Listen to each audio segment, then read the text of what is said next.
ఇన్నాళ్ళు మిమ్మల్ని ఒక కంట కనిపెడుతూనే ఉన్నాను. ఇప్పటికి దొరికారు. పదండి ధర్మకర్త గారి దగ్గరికి. ఎందుకా?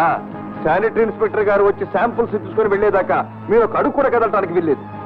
గరుడు వాహనం బాలభోగం ఆరగింపు కావాలి. నైవేద్యమైందా? అవలేదు, అవదు. ఈ నేర అవనిచ్చాగా?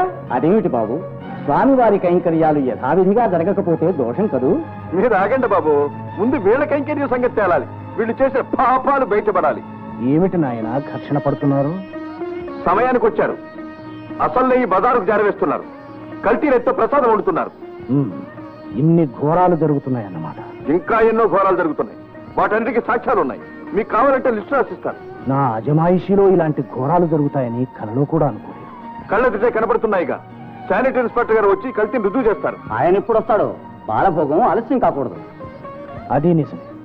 నేనే స్వయంగా శాంపుల్స్ రసాయన పరీక్షకు పంపిస్తాను.